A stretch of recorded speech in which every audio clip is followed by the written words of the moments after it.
this time. So for those of you who were here last time, I just completely wonged it. I'll go with it. All right. So, evening, folks. So yeah, as V's already said, this is a massive topic with multiple layers. So tonight I'm going to attempt to give you a whirlwind tour on the high points. So gird your loins, people, and I hope it gives you a thirst for finding out more. Or it might send you running for the hills. So, learn secure.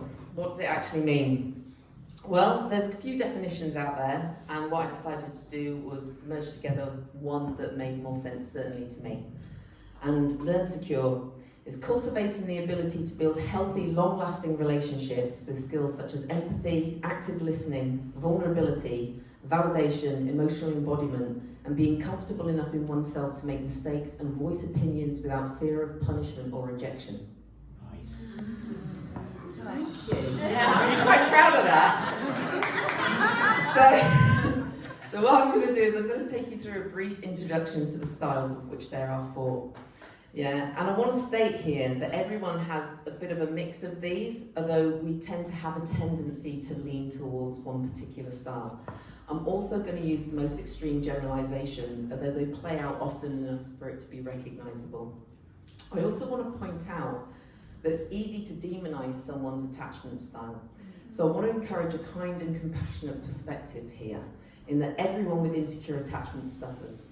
Yeah, with past trauma, neglect, trust, commitment, needing connection, and so all have a heightened sensitivity to threat. And unraveling and relearning these indoctrinations can be a painful occurrence, whether that's experienced internally, externally, consciously or subconsciously. So, let's dive in. So I'm going to start with secure. Now, there's still research and updating on this, but secure relating makes up about 40%. And people with secure attachment styles tend to have been raised in an environment where their needs were met and they felt safe consistently enough that as they grew, they were able to explore the world with a view that they belonged, and that if bad things happened, yes, I used air quotes, it was not taken personally or seen as a slight on themselves. A relationship with a secure person is great because communication, validation, rupture and repair is at the front of relating, as is the curiosity and passion to build that relationship and intimacy deeper, slowly and consciously. One thing I did find out though is that most secure people tend to date other secure people, mainly as they don't wish to involve themselves in the drama of insecure relating. So, that's always a fun thing.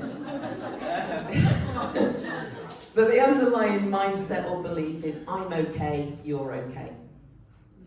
So, next one I'm going to go on to is disorganized. Now, sadly, this is one of the hardest and most difficult attachment styles, but also, fortunately, it's one of the smallest. It makes up about 2%. So, people with disorganized attachment styles have a fear of close relationships. They struggle to feel safe in any relationship, and so they will push people away while saying that they want intimacy. Anxiety without love, discomfort with it. So they have an inconsistent and hard to predict behaviour driven by intense fear from believing that they don't deserve love. And the relationship with the disorganised person seems great at first because, well, sadly, it isn't. The confusion and jarring can start right at the beginning, and when they sense danger, sometimes when it isn't there, they will either fall into dysregulation or dissociation and either fight or collapse. The mindset and underlying belief here is, I'm not okay, you're not okay.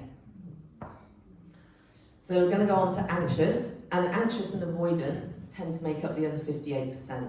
And these are also the 2 most common and prolific bondings that we see that happens in relating. So people with anxious attachment styles struggle to feel secure in their relationships. While they long to feel close to their partners, this need is often driven by fears of abandonment, mistrust, and low self-esteem. And they have a deep need to feel and be emotionally validated. This comes from inconsistency in their upbringing and the training that the only way they can be accepted is to be useful and peacekeepers. A relationship with an anxious person seems great at first because they're naturally sensitive and empathic, so they're very giving and caring, until the connection drifts. Then they will feel the relationship is threatened and start to criticise, make demands, have angry outbursts, often throw in an emotional tantrum. sure I don't know what that means. So, yeah, anxious, leaning secure, a lot of work. This stems from having usually sacrificed their sense of self to look after others, keep the peace and be accepted. They've become so hypervigilant that when they sense a drop in connection, they will chase it in order to restore harmony, often becoming louder and more demanding in the process. Now, sexually, and I'm using the sexuality in anxious and avoidant because I said it's the most common, anxiously attached people have more porous boundaries, which means that sex is more oriented towards the needs and desires of the partner rather than their own. In this way, sex can serve as a function to gain reassurance and negate the possibility for rejection or abandonment. They can be quite promiscuous in this case in order to gain validation and reassurance. And the mindset underlying belief here is, I'm not okay, you're okay. And then we come to avoidant. People with avoidant attachment styles struggle with intimacy in their relationships. Despite desiring connection, they don't know how to have nor keep intimacy. They learn to become emotionally disconnected and so tend to get overwhelmed by big emotions, withdraw and defend themselves when they feel a relationship or closeness threatens their autonomy and freedom. They have a deep need to feel and be seen as competent, strong, independent and acceptable. A relationship with an avoidant person seems great at first because they appear so emotionally available until it starts to get deeper and vulnerable. Then they'll start to become inconsistent, often tearing down the other end of fence and distance themselves. Rational and logistical thinking, analysing are great strengths and are usually what the avoidant use to protect themselves. Lack of emotional connection with self due to it being suppressed growing up, and often in hostile environments, equates to I can't rely on others and will do better on my own. Sexually, avoidant individuals are charming and able to connect quite easily on a physically sexual level, although they can experience discomfort with deeper closeness and vulnerability, especially if they feel that it is imposed upon them. Sex therefore tends to be more of a transactional experience, serving personal needs such as stress reduction and release and grounding. As such, they too can be quite promiscuous. And the mindset and underlying belief here is, I'm okay, you're not okay.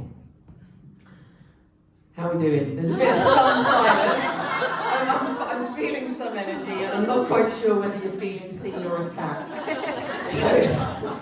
So, what I found when we start to really observe and work with this in ourselves is that it's easy to spot other people's attachment styles. And to be honest, it's gotten to the point in myself where it can become quite amusing, almost a cosmic joke. I mean, you cannot write this. Yeah, and ironically, the most common pairing that I've talked about, anxious and avoidant, is often the most tumultuous, whilst having the medicine for each other's dis-ease within the partnership. So yeah, it can be amusing, except for when you're in it, and then it can feel really shit. So, how do we get to be like this? This is what I call the tape is set by the time we're 2. Those of us with insecure attachments were brought up in unstable environments. This is not to say that our primary caregivers, for ease I'm going to use the term parents. This is not to say that our parents didn't do the best that they could, but they will have had their own attachment issues, taken the stresses of everyday life, their relationship, and being parents and put it into our environment. For a lot of folks, this will have been chaotic, inconsistent, confusing, and sometimes scary. A baby relies on their parents for safety, comfort, nurturing, and their survival. They will literally die if not taken care of. So they don't have the cognitive ability to figure out what's going on, that the other person might be having a bad day. And so the nurturing we needed was unlikely not met enough to allow us to feel safe. And then we as children begin to internalise that there's something wrong with us. Cue, I'm unlovable, I'm not good enough, I'm bad. And so we create survival strategies in order to survive. These strategies become set before we're 2 years old, and they play out usually fast and subconsciously for the rest of our lives unless we choose to change it. And it's most mirrored in our romantic relationships. Why? Because it's familiar. It's what we're used to. This is the blueprint that we've been given for relating. Yeah? And so we go out and literally search, meet, and connect with those who fit that pattern. Sadly, we're also addicted to the tumult and the drama of it all, including a dependency on limerence and romantic love, but those are completely different subjects as well. So the question, can we change? Easy answer, yes, we can. Less easy to do so in practice. If you recognise that you relate to and function from an insecure attachment style, you've already taken the first step, awareness. Sadly, as humans, we're not taught how to relate to ourselves and others in a healthy way. We're not good with discomfort, and we often assume that when we get into a relationship that the honeymoon period will not end in tears. Well, not this time, or not with that person. All of this is further reinforced by our society, by music, films, books, love stories, all that shit. The next step is looking for and seeing the patterns that play out in our most intimate relationships. This is also as well as friends, colleagues, family, but as I said, it tends to be most mirrored in our intimate and romantic relationships because it's where we become most vulnerable. So what do we do about it? The journey to learned or earned secure. This takes work, study, trial and error, patience and kindness for yourselves and each other, and humour. Try not to let the seriousness of it all bog you down. We'll be looking at ways of relating that we have never been shown. So, my suggestions. Number 1, start with and maintain, as you and the relationship evolve, a solid foundation. Look at relationship values, desires, and compatibility. I love this because it's already been mentioned. The RBDSM, relationship boundaries, desires, sexual history and meaning, or the relationship anarchy smorgasbord sheets are both great models for building trust and communication. These are sheets that show options where you can put your values and desires and you can see where there's an overlap or a lack of. Learn your personal blueprint and theirs. What are your triggers? What's your trauma history? How do you react and protect yourself? What can be put in place to facilitate this when, not if, it happens? You can read up on this, watch videos, take courses. There's a fuck ton of stuff out there. Attachment styles, mother-father wounds, inner child work, shadow work, commitment issues, trust issues, conscious sexuality, because it's all interrelated. And there's a plethora of learning options out there. And number 3, that was number 2 by the way, I recognise if you say that. And number 3, acquire and continually upgrade relating skills. Things like empathy. Now I want to say that empathy is innate in all of us, it's just that we become disconnected from it in various ways. Validation, communication, active listening, relational containment. You can all do this via tools such as non-violent communication, radical honesty, mindfulness or meditation, therapy, and it isn't just talk therapy, there's a whole load of different stuff out there, for example, internal family systems or schema therapy. And all of these contribute to unravelling and relearning our histories. Embodiment practices, sexual embodiment, breath work, whatever gets you reconnected to the internal parts and states of yourself that have been suppressed and show up as your subconscious behaviours. So, all of what I've said is a generalisation, and I've highlighted the unhealthier aspects because those are the sticky points and the work. It's not when we're feeling safe, although that's probably the best time to do it. Thank you, beautiful. Because I have a little philosophy that I go by, and that's mend the hole in the roof when the sun's shining. Because you really don't want to do it when it's wet, and you can't anyway because all the shit's coming in. So, each person, each relationship will have its uniqueness, degrees of conflict, although these conditionings do play out often enough to give us a flavour of what insecure attachers deal with, and I hope it's been helpful. So thank you for your time and attention tonight, and as I leave you, I want to remind you to be kind, patient, curious, and humorous in any undertaking where this healing needs to take place.